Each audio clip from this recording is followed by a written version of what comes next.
Students, BBD government college Chimanpura से doctor Uma Sharma BCom part third के लिए एबीएसटी का paper first auditing and management accounting.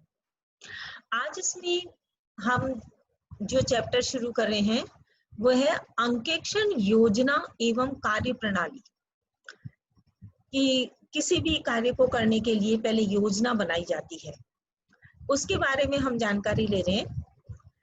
तो उसी प्रकार से किसी भी संस्था का अंकेक्षण शुरू करने से पूर्व अंकेक्षक को अपने कार्य की एक योजना बनानी पड़ती है। इस योजना को बनाने से पहले अंकेक्षक को कई प्रारंभिक बातों के संबंध में ज्ञान प्राप्त करना होता है। इस प्रकार की योजना तैयार करने को अंकेक्षण कार्यक्रम भी कहा जाता है। जैसे हम साधारण भाषा में कहते हैं आज का क्या कार्यक्रम है या आज के लिए क्या योजना बनाए रखी है। यदि प्रथम अंकेक्षण नहीं है तो बहुत सी जानकारी पहले से ही प्राप्त होगी। यदि नया अंकेक्षण प्रारंभ करने वाला है तो बहुत सी जानकारी प्राप्त करनी होती है जो निम्नलिखित है। जैसे पहला पॉइंट है कार्य क्षेत्र। अंकेक्षक कितना कार्य करे, किस कार्य को अधिक महत्व दे और किस कार्य को कम, ये सब अंकेक्षण कार्य क्षेत्र में आता है। कार्य क्षेत्र में इन सब बातों का निश्चय किया जाता है। वैधानिक अंकेक्षण में तो कार्य क्षेत्र विधान में दिया होता है, लेकिन निजी अंकेक्षण में समझौते द्वारा कार्य क्षेत्र का निर्धारण करना हमेशा लाभदायक होगा। ये लिखित समझौते द्वारा तय होना चाहिए ताकि भविष्य में कार्य क्षेत्र संबंधी कोई झगड़ा उत्पन्न न हो। दूसरा पॉइंट, व्यावसायिक संस्था के विषय में जानकारी। पहला पॉइंट, व्यवसाय की विशेषताएं, जैसे किस वस्तु का क्रय विक्रय किया जाता है, स्थायी संपत्तियों व अस्थायी संपत्तियों का क्या स्वभाव है, किन किन मदों से रोकड़ प्राप्त की जाती है और किन किन मदों पर खर्च की जाती है। दूसरा है पुस्तपालन की प्रणाली। पुस्तपालन की कौन सी प्रणाली अपनाई जाती है, महाजनी पद्धति अपनाई है अथवा अंग्रेजी पद्धति। तीसरा, पुस्तकों की सूची।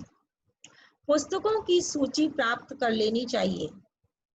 चौथा, आंतरिक नियंत्रण प्रणाली। अंकेक्षक को यह देखना चाहिए कि संस्था में आंतरिक नियंत्रण प्रणाली लागू की गई है अथवा नहीं। यदि लागू की गई है तो वह सिद्धांततः व व्यवहारतः ठीक है या नहीं।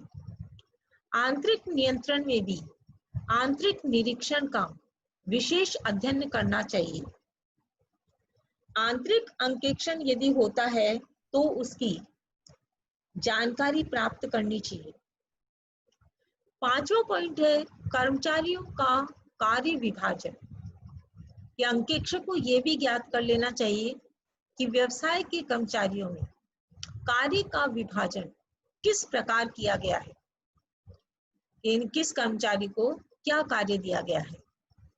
छठा, पिछले वर्ष का लाभ हानि खाता व चिट्ठा। अंकेक्षक को नियोक्ता से पिछले वर्ष का लाभ हानि खाता एवं चिट्ठा प्राप्त करना चाहिए तथा पिछले वर्ष की अंकेक्षण रिपोर्ट भी प्राप्त करनी चाहिए। आठवां, संस्था के उपनियम। संस्था के संबंध में यदि कोई नियम या अंतर नियम हो तो उन्हें भी प्राप्त कर लेना चाहिए। अन्य बातों के संबंध में जानकारी। उपरोक्त के अलावा अंकेक्षक को अन्य निम्न बातों के बारे में जानकारी हासिल करनी चाहिए। अंकेक्षक को निम्नलिखित बातों के संबंध में और जानकारी प्राप्त कर लेनी चाहिए। पहला है चालू अंकेक्षण कराया जाएगा अथवा सामयिक अंकेक्षण। इसके अतिरिक्त यदि अंतरिम अंकेक्षण करना हो तो वैसी जानकारी प्राप्त करनी चाहिए। दूसरा, सामयिक अंकेक्षण की स्थिति में अंकेक्षण आर्थिक वर्ष के तुरंत बाद प्रारंभ किया जाएगा अथवा कितनी अवधि के बाद। तीसरा, अंकेक्षक का पारिश्रमिक क्या होगा। उपयुक्त जानकारी प्राप्त कर लेने के बाद अंकेक्षक अपनी अंकेक्षण योजना बनाता है, जो लिखित हो सकती है और अलिखित भी। बड़े बड़े व्यवसायों में तथा वैधानिक अंकेक्षण में अंकेक्षण कार्य की लिखित योजना का बहुत महत्व है और एक योग्य एवं अनुभवी अंकेक्षण कार्य प्रारंभ करने से पूर्व हमेशा एक लिखित योजना तैयार करता है। इस लिखित योजना को ही अंकेक्षण कार्यक्रम अथवा अंकेक्षण योजना नाम दिया जाता है। अंकेक्षण कार्यक्रम। सबसे पहले हम अंकेक्षण कार्यक्रम का अर्थ जान लें। अंकेक्षण कार्यक्रम का अर्थ अंकेक्षण प्रक्रिया को अपनाने की क्रमबद्ध योजना ही अंकेक्षण कार्यक्रम कहलाती है। इसमें कोहलर ने अपने विचार व्यक्त किए हैं। कोहलर के अनुसार अंकेक्षण कार्यक्रम में किए जाने वाले कार्य, उसके लिए बंटित समय तथा किन किन व्यक्तियों द्वारा किया जाना है, इसका विवरण अथवा रूपरेखा है। इस परिभाषा के अनुसार अंकेक्षण कार्यक्रम की निम्नलिखित विशेषताएं होती हैं। इसमें अंकेक्षण के अंतर्गत किए जाने वाले कार्य का विवरण होता है। दूसरा, इसमें प्रत्येक कार्य के लिए बंटित किए गए समय का विवरण होता है। तीसरा, इसमें यह विवरण होता है कि कौन सा कार्य किस व्यक्ति के द्वारा किया जाएगा। चौथा, इसका प्रयोजन अंकेक्षण कार्य क्षेत्र को परिभाषित करना अथवा अंकेक्षण सहायकों का मार्गदर्शन करना अथवा उन पर नियंत्रण स्थापित करना होता है। अंकेक्षण कार्यक्रम लोचपूर्ण होना अत्यंत आवश्यक है।